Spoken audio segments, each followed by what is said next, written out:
Have you ever paused, even for a moment, and wondered if the life you're living is real or just a reflection of what you wish it to be? Most of us wake up each morning already carrying invisible expectations. We want the world to greet us with kindness, our plans to unfold without obstacles, our loved ones to act exactly as we imagine they should. And when reality doesn't match that picture, we feel betrayed. We suffer, not because the world has wronged us, but because the world refuses to fit into the frame we designed. This is the silent trap humanity falls into every single day. We don't live in reality. We live in a version of it shaped by desire, fear, and illusion. Picture this: a young woman scrolling through her phone late at night, seeing endless images of perfect relationships, glamorous vacations, flawless bodies. She sighs, thinking, "If only my life were like that."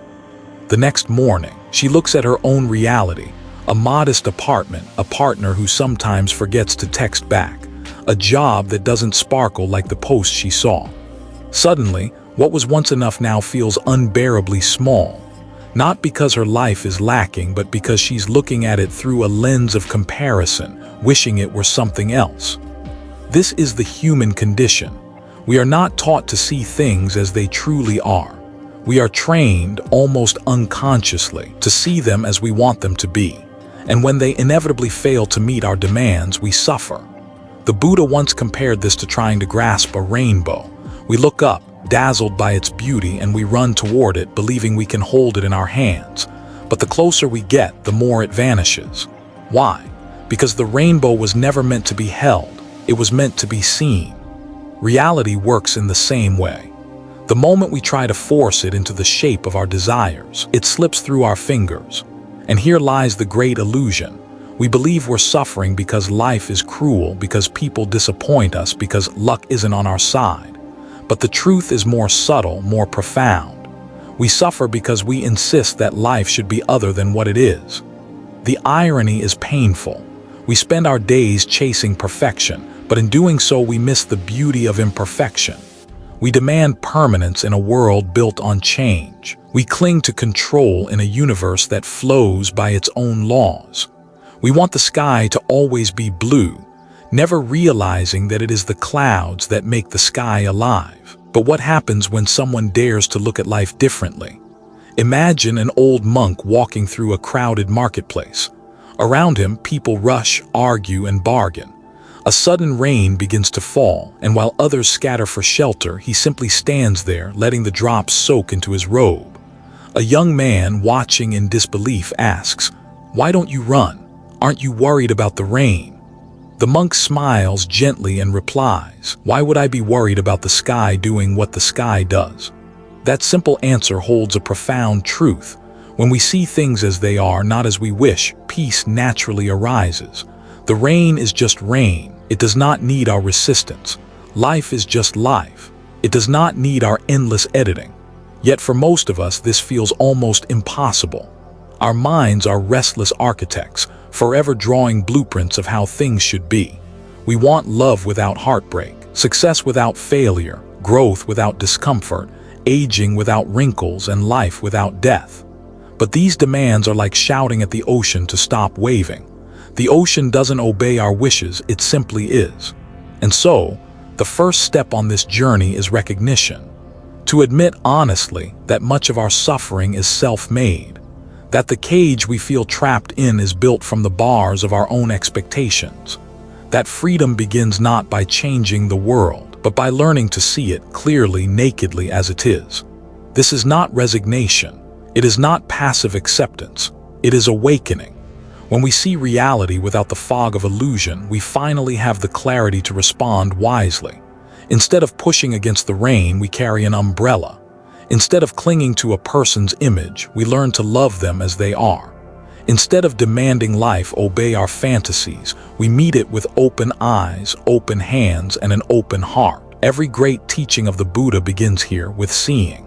Not believing, not hoping, not imagining, but simply seeing. And yet seeing is the hardest thing to do. Because to truly see, we must strip away layers of desire, layers of fear, layers of stories we've told ourselves since childhood. We must dare to face impermanence, to face loss, to face the truth that nothing belongs to us, not even this body, not even this breath. But if we can do that, even for a moment, something extraordinary happens. The world stops being an enemy to control and becomes a teacher to listen to. Life stops being a battlefield and becomes a sacred unfolding. As we move deeper into this journey together, remember this. Every illusion, every expectation, every distortion is like a veil covering a mirror. The mirror itself has always been there, quietly reflecting reality. All we need to do is wipe it clean. So let's begin by asking the question that could change everything. What would your life look like? What would it feel like if you could finally see things as they are, not as you wish them to be? If reality is always right in front of us, then why is it so hard to see it clearly? Why do our eyes, our minds, and our hearts insist on twisting the truth, painting it in colors that were never there? The answer lies in the filters we've carried for a lifetime, invisible lenses that shape how we see everything, and yet we rarely notice they exist. Think about the last time you met someone new. Before they even spoke a word, your mind had already begun building a story. Their appearance, their tone of voice, even the way they smiled, each detail was filtered through your past experiences. If someone who once hurt you looked a little like them, suspicion may have risen. If they reminded you of someone kind, trust may have come instantly. But were you truly seeing that person? Or were you only seeing your reflection in them? This is how our perception works. We don't meet the world directly. We meet it through the fog of memory, desire, and fear. And three of the strongest filters, Buddhism names them clearly, are greed, aversion, and ignorance. Greed is the filter of craving. It whispers, "This will make you happy. Hold on to it. Don't let it go." Through this filter, we see what we want, not what is. A new phone looks like the key to joy. A promotion looks like the end of all worries. A person looks like our perfect savior. And so, blinded by wanting, we rush forward, only to find disappointment waiting when reality refuses to match the fantasy. Aversion is the filter of rejection. It mutters, "Push this away. It doesn't belong. It ruins your peace." Through this filter, every obstacle looks unbearable, every insult looks unforgivable, every discomfort feels like torture. We don't see the challenge as it is. We only see how much we hate it. And hatred blinds us as surely as desire does. Then there is ignorance, the most subtle and dangerous filter of all.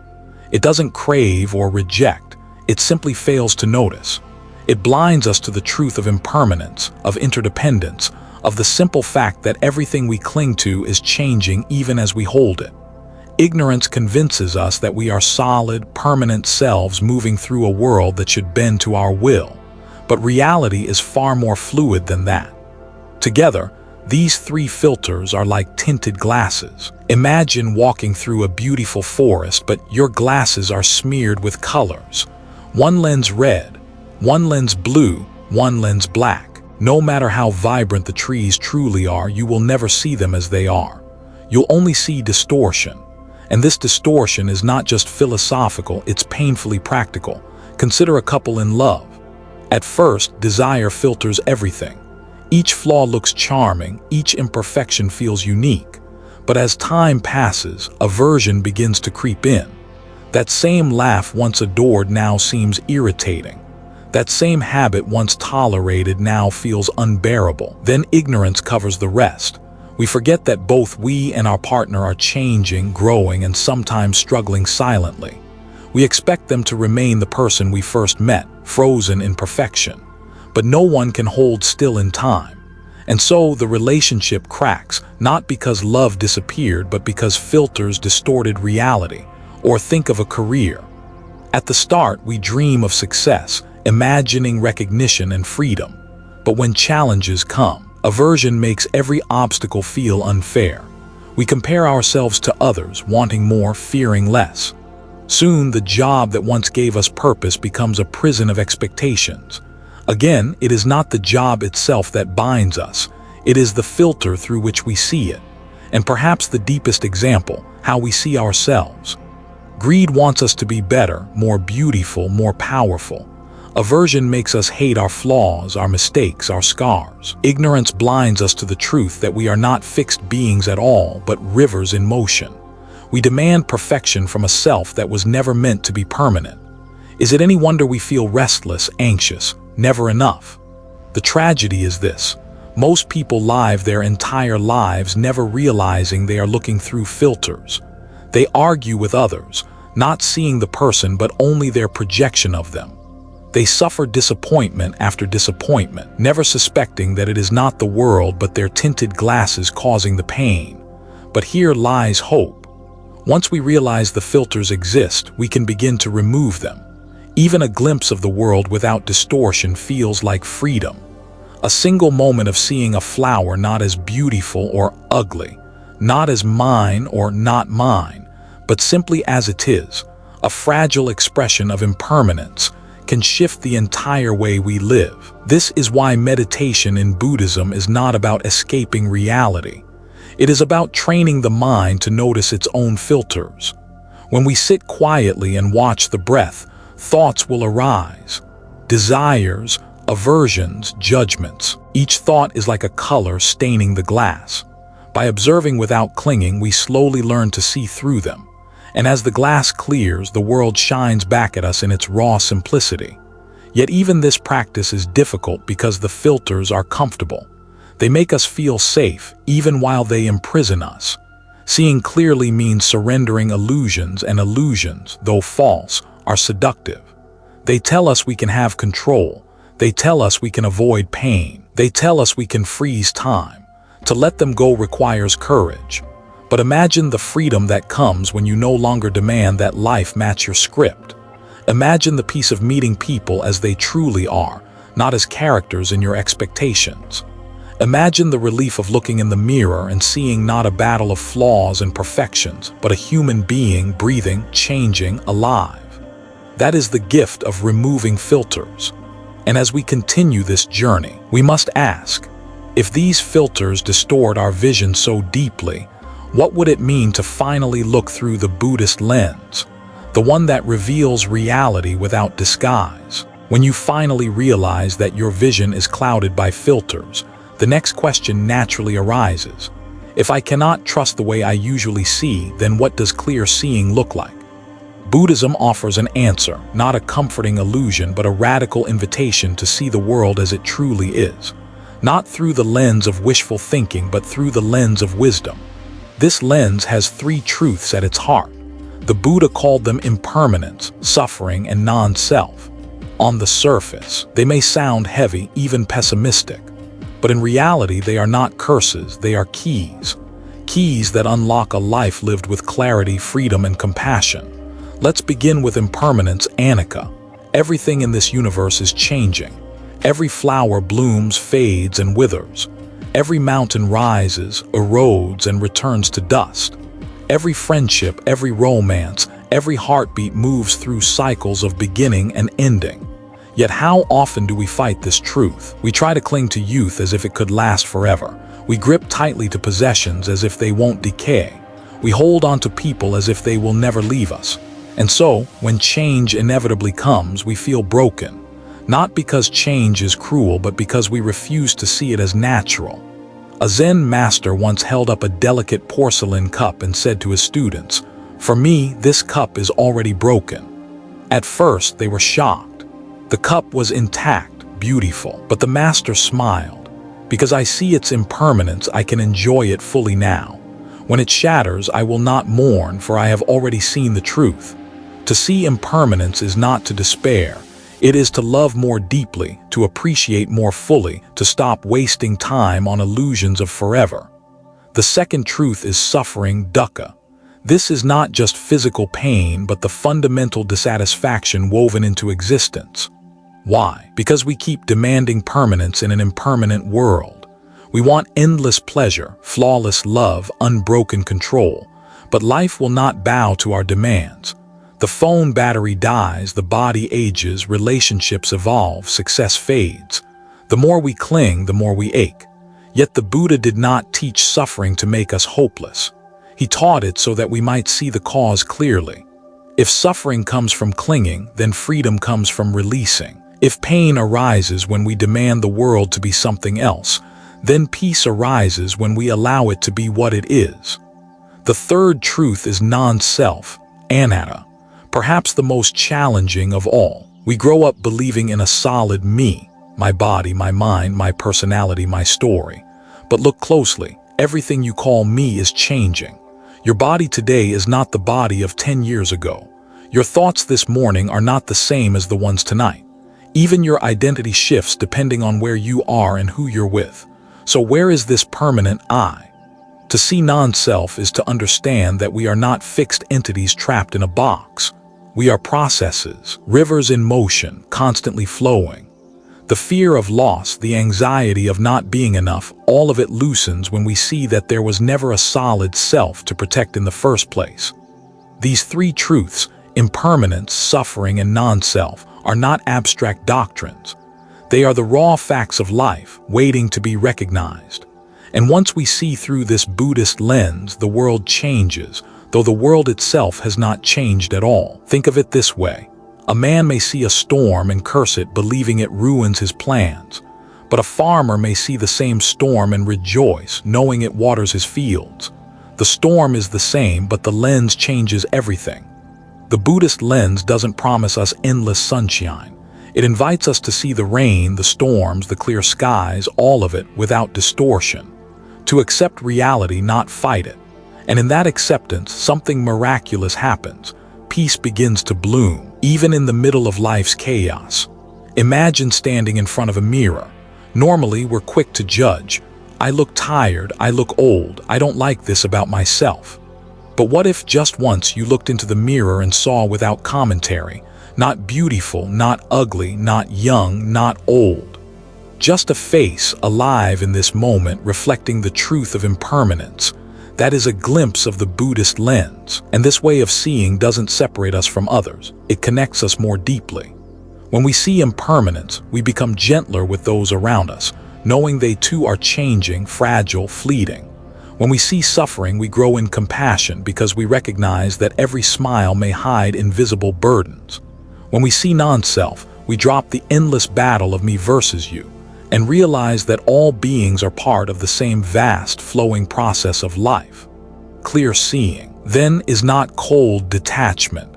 It is warm, awake presence. It is meeting each moment not with a script, but with open eyes. But here's the challenge. Knowing these truths intellectually is not enough. We can read about impermanence, suffering, and non-self in books, but until we experience them directly, our filters remain in place. To truly see through the Buddhist lens, we must practice. And so, the path unfolds, not only to learn these truths, but to train the mind and heart to live them. To begin removing the filters, not in theory, but in the intimacy of daily life. The question then is this: how do we move from understanding to transformation? How do we turn these truths into lived reality, into clarity that guides us through love, loss, and change? The answer begins with looking at the cost of holding on to illusions, because only when we see how much we lose by living in wishful thinking will we truly have the courage to let go. We all carry dreams about how life should be. We imagine the perfect relationship, the flawless career, the body that never ages, the future that never fails. On the surface, these wishes seem harmless, even motivating, but beneath them lies a hidden price, one we pay every single day without realizing it. This price is suffering. Every time we cling to the way things should be, we create a gap between reality and expectation. Psychologists today call it the expectation gap, the space between what we wanted and what actually happened. That space is where frustration grows, where disappointment festers, where anxiety takes root. Think of a young man in love. He pictures his partner as his soulmate, always attentive, always kind, always understanding. But one evening she forgets something important. He feels betrayed, not because her action was cruel, but because it failed to match the perfect script in his head. Instead of seeing her as she is, a human being with flaws and forgetfulness, he sees only the gap between reality and wish. And in that gap, his love turns into anger, or imagine someone at work. They expect recognition, smooth progress, constant achievement. But reality brings setbacks, office politics, and moments of invisibility. Each disappointment cuts deep because it collides with the unspoken belief. It shouldn't be this way. The job itself is not unbearable, it's the weight of unmet expectations that crushes the spirit. Perhaps the most universal example is aging. We expect our bodies to remain strong, our faces to remain youthful. We avoid mirrors, chase products, and dread birthdays. The truth, that the body changes with time, feels like an insult, as though reality is attacking us. But in truth, it is not the wrinkles that hurt us. It is our refusal to accept them. Wishful thinking not only blinds us, it enslaves us. We spend energy trying to force life into molds it was never meant to fit. We try to control partners, jobs, appearances, even the passing of time. And when control slips through our fingers, as it always does, we feel powerless, angry, defeated. The Buddha compared this to carrying a torch against the wind. The harder you hold it, the more the flames burn your hand.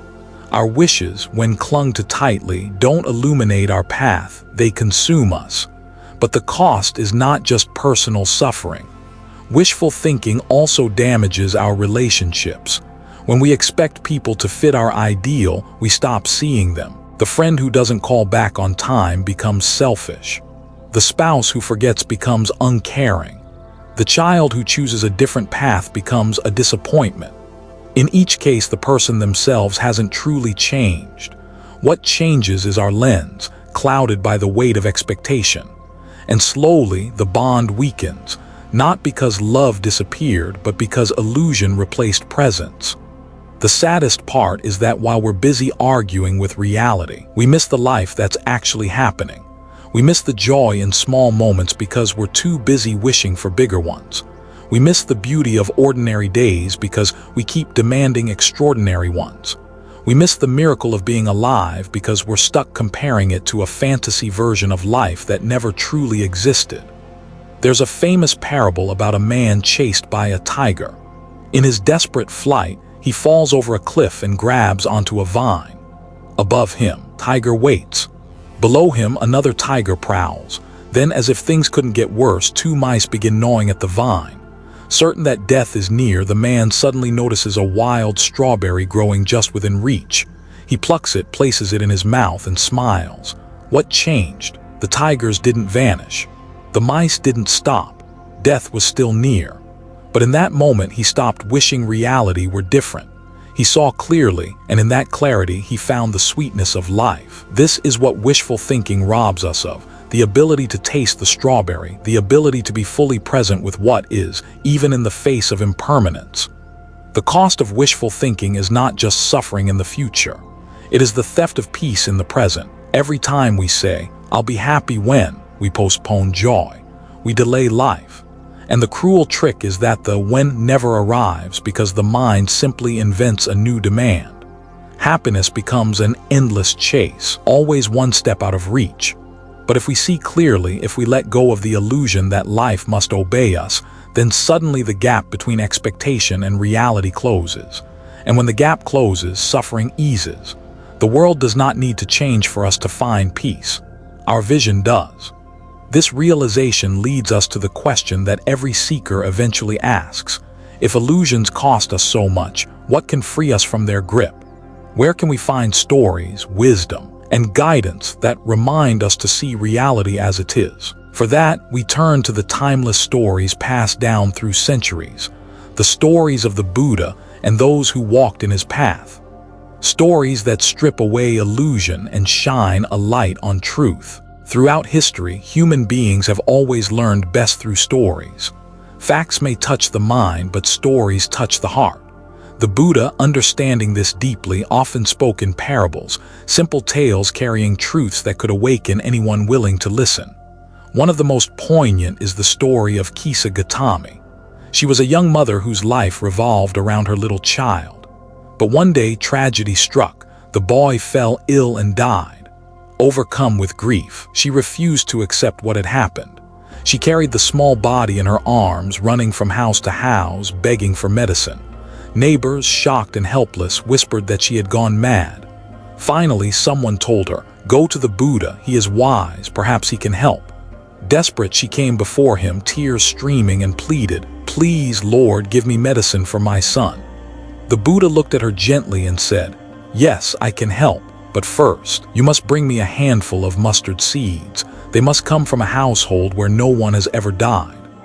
Kisa Gautami's heart leapt with hope. She rushed from door to door, asking eagerly for mustard seeds, and everywhere people gave them freely. But when she asked, "Has death ever visited your family?" the answer was always the same: yes, a father, a mother, a child, a friend. By the end of the day, she had gathered many seeds, but none from a house untouched by death. Exhausted, she finally understood the Buddha's teaching. Death is not a punishment nor a mistake. It is part of the very fabric of life. She returned to him, empty-handed but awakened, and said, "I see now, death comes to all. My grief blinded me from the truth." In that moment, her madness lifted and her journey into wisdom began. This story is more than an ancient tale. It is a mirror for us. How often do we, like Kisa Gautami, beg reality to change? How often do we demand life to spare us from what it has always given to everyone? The truth is painful, yes, but it is also liberating. Once we accept that death, change, and loss are universal, our suffering softens. We no longer feel singled out by fate. We realize we are part of the human story. Another teaching comes from the story of a farmer. One day, the Buddha told his disciples, "A farmer once came to me, angry and frustrated. He listed all his problems: crops failing, animals dying, family not listening, neighbors arguing. He demanded, 'Can you fix these for me?' The Buddha replied, 'I cannot take away your 83 problems. Everyone has them. What I can do is help you with the 84th problem." The farmer frowned. "What is the 84th problem?" The Buddha smiled, "That you don't want to have any problems." The disciples laughed, but the truth struck deep. Life will always carry challenges. We cannot erase them. What makes life unbearable is not the challenges themselves, it's the illusion that we should have none. And then, there is the story of the poisoned arrow. A man was shot by an arrow, but instead of removing it, he demanded answers. Who shot me? What is his caste? What kind of wood is the arrow made from? By the time his questions could be answered, he would already be dead. The Buddha explained, we are like that man. Instead of facing the truth of suffering directly, we demand explanations, justifications, or guarantees. But wisdom lies in pulling out the arrow first, in seeing reality as it is, before speculation distracts us from what matters most. These stories are not just lessons from a distant past. They are living guidance for today.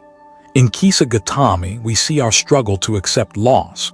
In the farmer, we see our resistance to life's difficulties.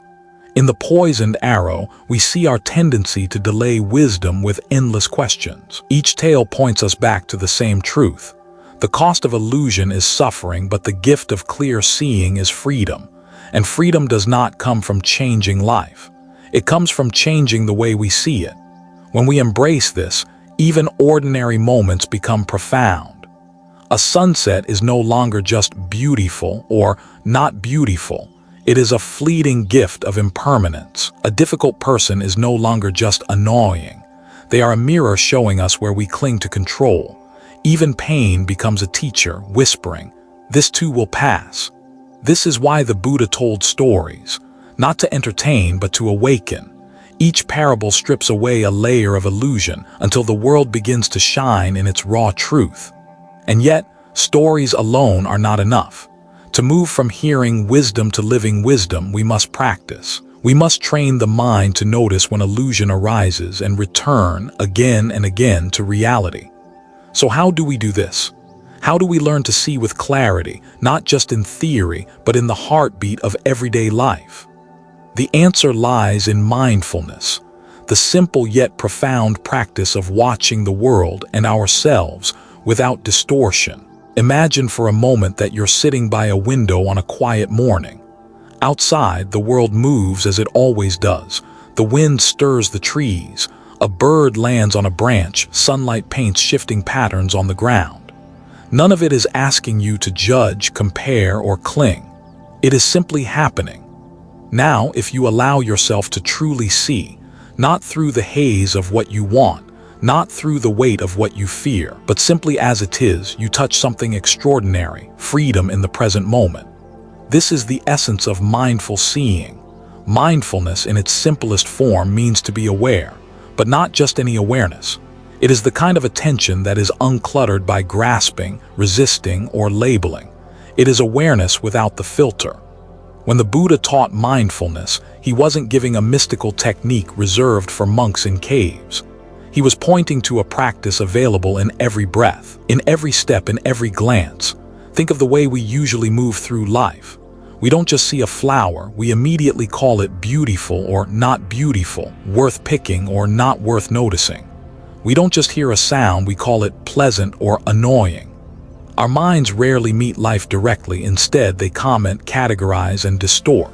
But mindful seeing interrupts this automatic reaction. It says, just look, just listen, just notice. A Zen master once told his students, when you look at a tree, see it as a tree, not as wood for furniture, not as shade from the sun, not as background for a photograph, just see it. This may sound simple, even trivial, but in truth it is revolutionary. To see without agenda is to reclaim the innocence we had as children when the world was wide open and every detail shimmered with aliveness. Of course, the mind resists. It will say, but I need to plan, I need to judge, I need to control. And yes, practical life requires discernment, but the practice of mindfulness is not about abandoning responsibility. It is about remembering that beneath our judgments lies reality itself, pure and whole. So how do we begin? Start with the breath. The Buddha often taught his disciples to anchor awareness in the simple rhythm of inhaling and exhaling. When you notice the breath as it is, cool as it enters, warm as it leaves, you are practicing mindful seeing, not with your eyes but with your attention. You are witnessing reality directly. Then, expand this to the body. Notice the way your feet touch the ground, the weight of your body against the chair, the subtle hum of life moving through your skin. This is not imagination. It is reality always present, waiting for you to notice. From there, extend it outward. When you eat, see the colors of your food, smell the fragrance, taste each bite fully. When you walk, feel the texture of the earth beneath your feet. When you speak with someone, truly listen. Not just to their words, but to the pauses, the tone, the life behind the voice. Mindful seeing transforms ordinary experiences into doorways to presence. And here's the paradox. The more we practice seeing clearly, the less we cling to illusions. Suddenly, a rainy day is not ruined plans. It is the sound of water nourishing the earth. A delay in traffic is not wasted time. It is an invitation to breathe. Wrinkles on the face are not loss of youth. They are the poetry of a life lived. This is not positive thinking. Positive thinking replaces one illusion with another. Mindful seeing is different. It is meeting reality as it is, even when it's unpleasant, even when it hurts. The Buddha compared it to a mirror. A true mirror does not say, I like this image, I dislike that one. It simply reflects. Our practice is to become that mirror, to reflect life without distortion. And with that reflection comes compassion. Because when you see clearly, you realize everyone is carrying struggles you cannot see. The angry man at the store, the distracted partner, the impatient driver, they too are caught in illusions, wishing life were different. When you see this, judgment softens and empathy naturally arises. Mindful seeing also reveals impermanence. Watch a sunset closely and you'll notice how no two moments are the same. The colors shift, the light changes, and then it's gone. This is the way of all things, constantly arising, constantly passing. To see this clearly is not depressing, it is liberating. It reminds us to cherish what we have while it is here without clinging because we understand it was never ours to keep. But here is the most beautiful part. Mindful seeing doesn't demand years of training before it bears fruit.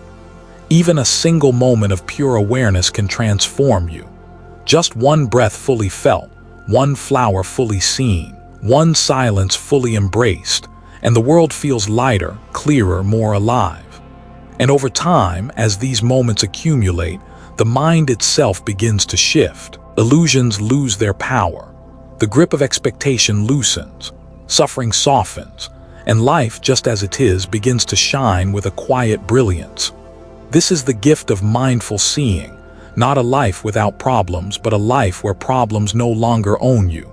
Not a world free from change, but an eye that sees change as the dance of existence itself. And as we open our eyes in this way, another truth becomes clear. Seeing reality as it is does not numb us to beauty. On the contrary, it awakens us to a beauty far deeper than wishful thinking could ever invent. Because reality itself, seen clearly, is more breathtaking than any illusion. Think about how often we meet people, not as they truly are, but as we expect them to be. We carry silent scripts in our minds, how a partner should love us, how a friend should support us, how a child should behave, how a stranger should act. And when reality strays from the script, disappointment steps in. It's not the person who hurts us most, it's the gap between who they are and who we wanted them to be. The Buddha once said, "When you see, just see. When you hear, just hear." He was not only talking about sights and sounds, but about people too. To see someone as they are, beyond your desires, beyond your projections, is to give them the rarest gift, freedom to be real. Consider the story of Angulimala, a feared murderer who terrorized villages. People saw only a monster. Yet when the Buddha met him, he saw something more. A man trapped by ignorance but still capable of awakening. Instead of running, the Buddha stood calmly in his path. And through their encounter, Angulimala laid down his weapons, transformed, and became a monk. What happened here? The Buddha refused to see Angulimala through the filter of fear or hatred. He saw clearly, beyond the illusion. And in being seen, Angulimala found the strength to change. Now think of your own life. How many times have you misjudged someone because you looked at them through the lens of your own expectations? A colleague who seemed cold but was actually shy. A friend who seemed careless but was quietly struggling. A parent who seemed strict but was acting out of fear for your safety. When illusion is stripped away, compassion arises. To see others as they are is not to excuse harmful actions nor to ignore truth. It is to look without distortion. To say, "This person, like me, is shaped by causes and conditions, joys and wounds. They act from the same human mixture of wisdom and ignorance that lives in us all." When we see this, judgment softens into understanding. Anger transforms into patience. Even love grows deeper because it no longer demands perfection. There is a Zen saying, "Before enlightenment, I saw mountains as mountains. During practice, I saw mountains not as mountains.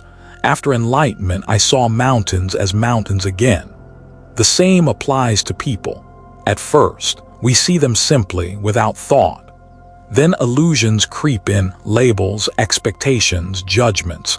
But when we practice seeing clearly, people become themselves again. Not my perfect partner or my disappointing child, but simply a human being alive in this moment. This shift is powerful in relationships. Imagine if you approached your loved ones not with a list of silent demands, but with the curiosity of truly seeing them today. Not who they were yesterday, not who you want them to be tomorrow, but who they are right now. A spouse's silence may no longer feel like rejection. It may reveal tiredness after a long day. A friend's distance may no longer sting as betrayal. It may reveal their own struggles. A child's defiance may no longer feel like disobedience. It may reveal their desire to discover themselves. When we see clearly, connection deepens. Because real love is not about shaping others into our image. It is about meeting them as they are. And here's the secret. When people feel truly seen, they flourish. Like a flower in the sun, they open. They relax. They show their real beauty. Most of us walk through life unseen, performing roles others expect from us. To be met with true presence is a healing that words cannot describe. But this is not easy. Our illusions cling tightly. Our minds say, if I don't expect, how will they improve? If I don't demand, how will things change? Yet the truth is, real change comes not from pressure, but from clarity. Angulimala didn't change because people hated him. He changed because someone saw him differently. To see others as they are requires courage. It means letting go of the comfort of your stories about them. It means sitting with the unknown. But in that space, something sacred emerges, the chance to meet another soul without the walls of illusion between you. And the more we practice this, the more we realize something profound. Seeing others as they are teaches us to see ourselves as we are. Because every judgment we drop on others, we also drop on ourselves. Every expectation we loosen for them, we loosen within us. This is not just philosophy. It is liberation in daily life. In families, it eases conflict. In friendships, it deepens trust. In society, it plants seeds of compassion. And ultimately, it brings us closer to the truth the Buddha pointed to all along. Beneath our illusions, beneath our roles and masks, we are all human, fragile, impermanent, and luminous, just as we are. It is one thing to see others as they are.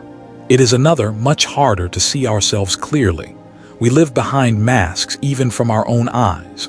Some masks are painted with pride, the achiever, the strong one, the one who has it all together. Others are painted with shame, the failure, the unworthy, the broken one. Both kinds are illusions. Both blind us to the truth of who we really are. Why is it so difficult to see ourselves clearly? Because the mind loves stories. It takes fragments of memory, opinions of others, fleeting emotions, and weaves them into an identity. Then we cling to that identity as if it were solid. But identities are like clouds. They shift, dissolve, and reform. The child you once were, the teenager you became, the adult you are today, each feels like me, yet none remain. What then is the true self? The Buddha taught that clinging to a fixed self is the root of suffering. When we believe, I must always be successful, failure destroys us. When we believe, I am unlovable, kindness confuses us. Both the inflated self and the diminished self are prisons of illusion. To see yourself as you are is to step outside those prisons. It is to notice moment by moment the changing flow of body, mind, and heart. It is to say, this is anger arising, this is joy arising, this is fear passing, this is love blooming. None of it defines you forever. It is simply what is here now. There's a story of a monk who asked his teacher, "Who am I?" The teacher replied, "Who is asking the question?" The monk thought deeply, but the more he tried to grasp the answer, the more it slipped away. Finally, he understood. The I he was chasing was an illusion. He was not a fixed thing to be captured, but a living process to be experienced. To see yourself as you are is not to diminish your value, it is to free you from false labels. You are not your mistakes, you are not your titles, you are not your passing emotions, you are the awareness that witnesses them all. But here's the challenge. We often resist this truth because we are afraid. We fear that without our masks we are nothing. Yet in reality, without the mask, we are everything, vast, open, capable of growth, compassion, and wisdom. Seeing yourself as you are means facing imperfections without turning away. It means admitting, yes, I am sometimes selfish. Yes, I am sometimes afraid. Yes, I stumble. And yet in the same breath, it also means seeing your goodness. Yes, I am capable of kindness. Yes, I can learn. Yes, I can love. This is not self-indulgence, it is self-honesty, and honesty is the ground from which true transformation grows. Think of a pond covered in mud. If you deny the mud, the water never clears. But if you acknowledge it, patiently let it settle, the pond reflects the sky again. Your heart is the same. To see yourself as you are, without denial, without exaggeration, is to let the mud settle. Clarity comes naturally, and with clarity comes compassion. Because once you see your own struggles, your own illusions, your own wounds, you begin to understand the struggles of others. Judging less, forgiving more, you realize we are all walking the same human path. In fact, the ability to see yourself clearly is inseparable from the ability to see others clearly. They are two sides of the same awakening. And here is the paradox. When you stop clinging to the self, when you stop trying to define yourself rigidly, you become more authentic than ever. You laugh more easily, you forgive more quickly, you live more freely, because you are no longer protecting an illusion, you are simply being. This is the heart of Buddhist practice, to see reality as it is, within and without, to see others as they are, to see yourself as you are. and to rest in the simple, profound truth that nothing more is needed. And when you taste this freedom, something beautiful begins to dawn, the power of letting go. There is a moment in life when clarity breaks through, quiet, undeniable, and liberating. It may come in meditation, in the silence of a sunrise, or even in the middle of a storm. Suddenly you see, things are just as they are, not as you wish, not as you fear, not as you imagine, just as they are. And in that moment, the chains of illusion loosen. This is the freedom of clear seeing. Most of our suffering comes not from life itself, but from the stories we weave around it. The pain of loss becomes heavier when we say, "It should not have happened." The stress of work multiplies when we think, "It must always go my way." The discomfort of aging deepens when we whisper, "I must stay young forever." Clear seeing dissolves these stories. It doesn't erase pain, but it removes the extra weight we add. Loss still hurts, but it no longer feels like a punishment. Work is still challenging, but it is no longer a battlefield of impossible demands. Aging still unfolds, but instead of cruelty, it becomes a teacher of impermanence. Freedom in clear seeing is not the absence of problems. It is the absence of illusion. Imagine standing by the ocean. If you fight the waves, they drag you under. If you accept them, you learn to float. Life's waves will always come. Clear seeing teaches us to ride them, to flow with their rhythm instead of drowning in resistance. The Buddha described this freedom as the end of grasping. When you see clearly, you no longer chase after what cannot stay, and you no longer run from what cannot be avoided. You rest in the middle where peace lies. It is not indifference, it is intimacy. For the first time, you are fully with life. Fully with joy when it comes, fully with sorrow when it visits, fully with change as it unfolds. Nothing is denied. Nothing is exaggerated. Everything belongs.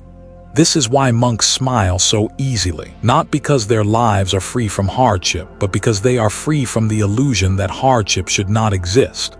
They see reality, accept it, and in that acceptance discover joy. And here is the secret: this freedom is not far away. It doesn't wait for some perfect retreat, some flawless meditation, or some future version of yourself. It is available now in the simple act of looking without distortion. When you drink a cup of tea, do you taste it, or are you lost in thought? When you talk with a loved one, do you hear them, or only the voice of your own expectations? When you walk outside, do you see the world, or only the fog of judgment? Each moment is a chance to practice clear seeing. Each moment is a door to freedom. And the more you practice, the more life transforms. Ordinary moments shine. Difficult moments soften. Even suffering becomes a teacher, pointing you back to the truth. This too is reality. This too is part of the whole. Clear seeing also reveals a profound truth about freedom. It is not something life gives you. It is something you uncover within yourself. Even in a prison cell, a person who sees clearly can be free. Even in luxury, a person blinded by illusion can be trapped. True freedom is not about controlling the world. It is about liberating the mind. When illusions fall away, what remains is vast and simple presence. You don't need to chase happiness. It is already waiting beneath the stories. You don't need to fear change. It has always been the nature of life. You don't need to cling to self-images. They were never solid to begin with. This is the freedom the Buddha pointed to. Not a future paradise, not a distant promise, but a reality available in every breath, every step, every act of seeing clearly. And as you begin to live in this clarity, something shifts at the very core of your being. You stop feeling separate from the world. The boundary between me and life softens. You realize you are not standing against reality. You are reality itself, unfolding moment by moment. And in that realization, peace is no longer a dream. It is the ground beneath your feet. All along this journey, we have been peeling back layers, illusions about the world, about others, about ourselves.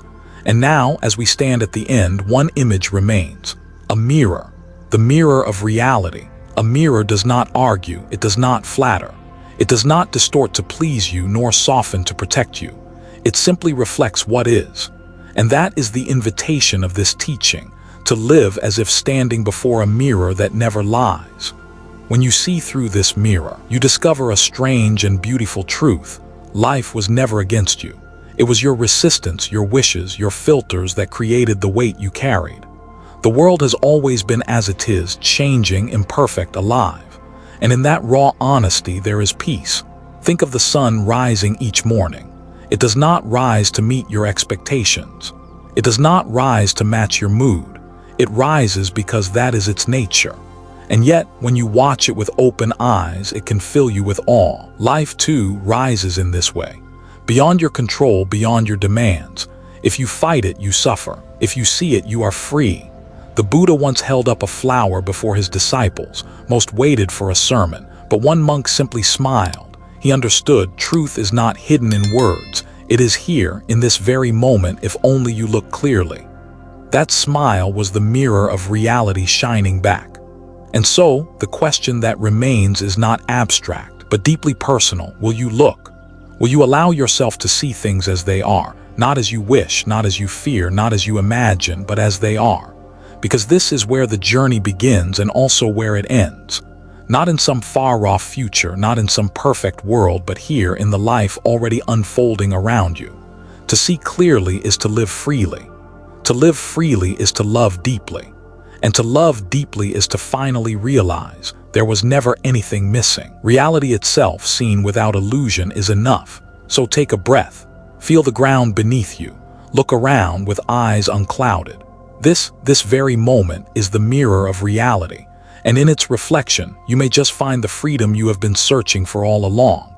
And if these reflections spoke to something within you, if they stirred a quiet recognition in your heart, I invite you to stay on this journey with us. Subscribe to Zen Buddhism Wisdom, and let us continue walking together through stories, teachings, and the stillness between words. Each video is a reminder to pause, to see clearly, and to live with greater compassion. And perhaps in that shared practice, we all learn to touch the freedom already here. So take what resonates, leave what does not, and return whenever you need a mirror to remind you of what is real.